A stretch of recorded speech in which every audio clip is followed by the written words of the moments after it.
Anywhere a Chamberman goes, he likes to make his presence known. A Chamberman can deny himself and make his own visitor comfortable. They say we womanize a lot and we drink a lot.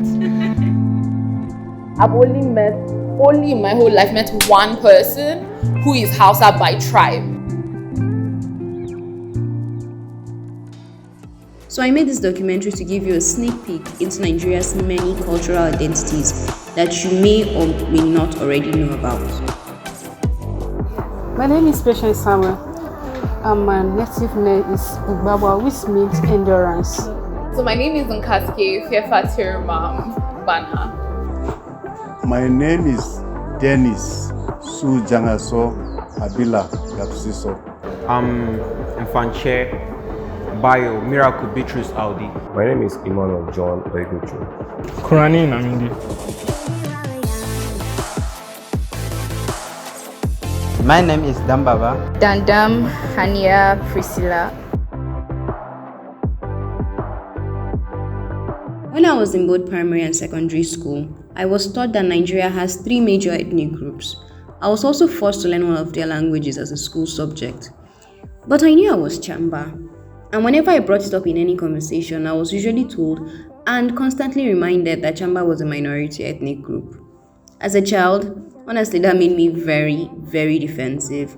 But over time, I learned that the term minority wasn't necessarily said in condescension, but it referred to the population of the ethnic group.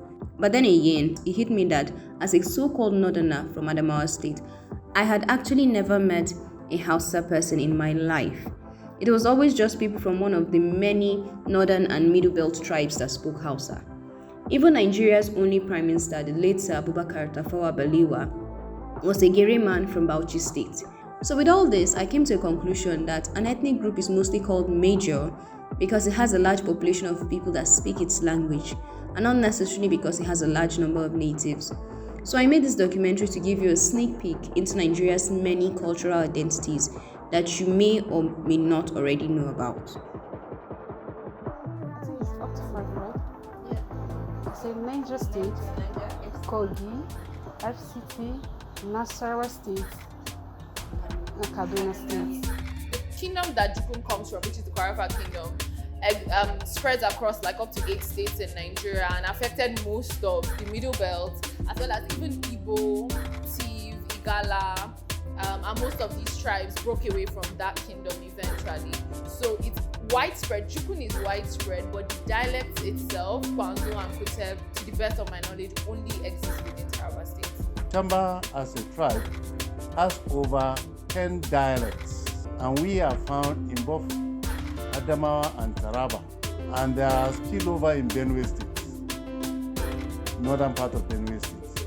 Then again, we have some minor settlements somewhere in Plateau. Taraba and Nasarawa, I guess. We only have Nasarawa and the southern part of Kaduna. Nasarawa State, Plateau, Taraba, and then Benue State. Well, I think Benue State and Cross River State. To sort of find Canada and Niger. Northwestern Cameroon, Benin Republic, Togo, Ghana, and Burkina Faso. Congo, Niger, and Togo. Congo, and then Cameroon. One of the positive things I know about my ethnic group people, I know them as they are so caring, so lovely, and they are hardworking people. And one of the best things they do is, I think, their agricultural activities, which has to do with farming, and they can accommodate people very well.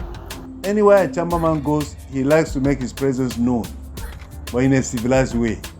Chamba people are not known to be violent at all. We are so accommodating. A Chamberman can deny himself and make his own visitor comfortable. If you tell someone that you're a tarot person, the first thing they'll say is, we are stubborn. Then they'll be like, we eat snakes. And then another thing is dog meat. And then I think that's all. That's the 3 basic things I know about being stubborn, eating dog meat, and snakes. They say we womanize a lot and we drink a lot. I don't know, but it's kind of difficult nowadays that you go to a bar and without seeing at least 5 thief men there. So for me, I feel it's true. When they see an Idoma lady, one of the things that comes to their mind is prostitution and the rest of it. One of the things I know about, people said, why you people are not exposed to the knowledge or the skills of learning, and it's not true. Well, they mostly see us like people who look for trouble. Oh yes, all the time. People never think I'm from Taraba State. People argue with me all the time. Basically, nobody actually believes that I'm Tarok. People usually say Fulani, then when I say no, they say Igbo. Then after Igbo, they now say Hausa. So it's like most people don't even used to get some thief. And one man walked in, I was about collecting a sample, he started speaking Yoruba, he spoke Yoruba with me. I was like, ma, sorry, I'm not Yoruba. They're like, do you want to pretend that I don't want to speak Yoruba? I said, no, I'm not Yoruba, please, man.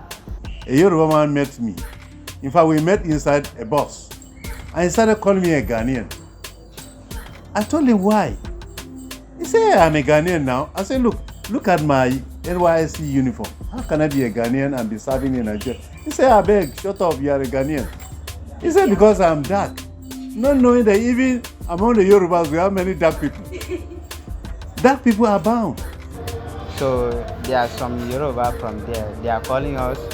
If they hear you they speak outside, they are calling you Aboki Aboki. Me, I'm not a special Hausa. I get my own language. Yes. So that's my own language. Some call me Amaya and Igbo, some say Yoruba, some say Idoma, some say TV. So, and when I try to tell them, no, I'm not that tribe, I'm so by tribe, they're like, no, you're not. And when I tell them, this is my mom's tribe, or this is my dad's tribe, they're like, unbelievable, I don't look like them, but however, that's where I am. Because I actually visited someone in Igra. So she replied and started going deep, so at some point I couldn't continue, so I was like, I'm not an Igra man, I just learned some of the greetings from my friends like that. Mostly when I tell people I am Tarok, they'll be like, can you speak? And I'll be like, yes, I can, because basically when I was growing up, my parents made sure they brought people from the village to come and teach me the language. And then when I go out and then they hear me speaking it, they'll be like, it's not that she can even speak it, she's fluent in it. Very good. So I think it takes you to places you've never been to, and it identifies your ethnicity. Well, yeah, I feel very important because we live together and it's important to be able to at least know how to say some things in each other's dialect, because it brings and peace and harmony within the people. Roots, basically. Yeah, it's just, you're an African, you're a Nigerian. You can't just go and start claiming Westerner like that. Without having, you have to at least know your languages or know where you're from, know things about your tribe like that to protect that individuality that comes with being a thief or an Igbo man. It is very important for me, I don't know for any other person, because as time goes on, the culture fades, and if the next generation do not carry the tribe and the traditions, the culture dies. So it's good for every tribal person, not even just my tribe, but for anyone in any tribe, you need to learn the tribe so that the lineage and the culture will still live on. It is good not only speaking Chamba or rather deriving anything good from it, but speaking native languages. It sells one. It makes people to accept you. You know, it opens doors for you. It makes people to trust you, to love you. So learning how to speak other languages is very important, more especially Chamba language. Yes, it's very important because in time of communication, so you need the language, and it's very important. In Nigeria, yes. I mean, I really want to learn Yoruba just so that I can understand music. And I mean, everything is in Yoruba, whether Christian or secular music. So it was something that I really wanted to learn for a long time. And also, I think to learn Igbo as well, because people always think I'm Igbo. So it would be very interesting to speak Igbo and speak Hausa just to mess with them, you know. And then, so yeah, I think there's beauty in the diversity that we have in the languages, and I would love to be able to speak at least one other Nigerian language. I guess Yoruba and Igbo, they are important. I don't know where I will go in future. I don't know where I may travel to. I don't know who I may end up with. So I just want to just learn Igbo. Nipe, Basa, Ikala. I have curiosity of speaking Igbo. Not only Igbo, even Yoruba. I would like to learn Igon, yeah, and also from the Kaduna side, and also I can hear Bagi because my mom is Bagi, so that's okay for me. Well, Igbo and I know how to speak Hausa already, so Igbo and let me say Yoruba. Hausa is difficult speaking. When you go to market, you just gonna say, give me this. They will not be speaking Hausa. Me, I'll not be looking like, and I'm not really comfortable dragging my Hausa friends along. There are about 200. For me, I feel it's 172. 200 plus. 69. There are many ethnic groups in the Middle Belt. I have never taken time to really count. But see, Middle Belt comprises of minority tribes. I guess over 100.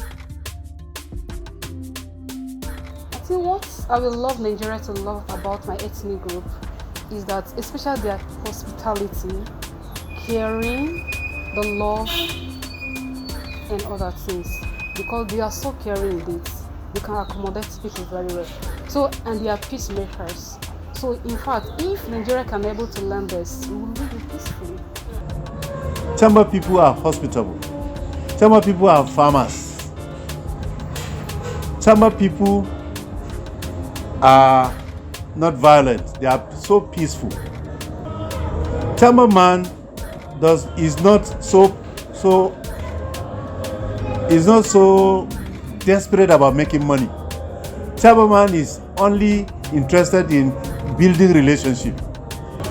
You will never hear a Chamba man going into cultism or into ritual things in order to make money. No.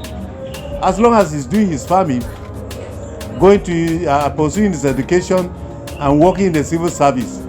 We are hospitable, we are kind, we are good farmers. Please, Mada people are not bad people. They are very good people. And we love making friends and we love to share things with one another. But the thing is, we don't like people abusing our culture. Hospitable, that is just it. And well, if they ever come to my village, I'm a very great farmer. That they are people, they are, because they are doing because they are farming and they are try their best to doing something good for their life, so to save their life. So, and me happy with them. They know they are angry with person and they know they fight someone. So that's why I like them and I like my tribe. Basically they're known for good farmers and hunters, and they are hardworking. Like the women are hardworking. The men are also hardworking, but the women are hardworking.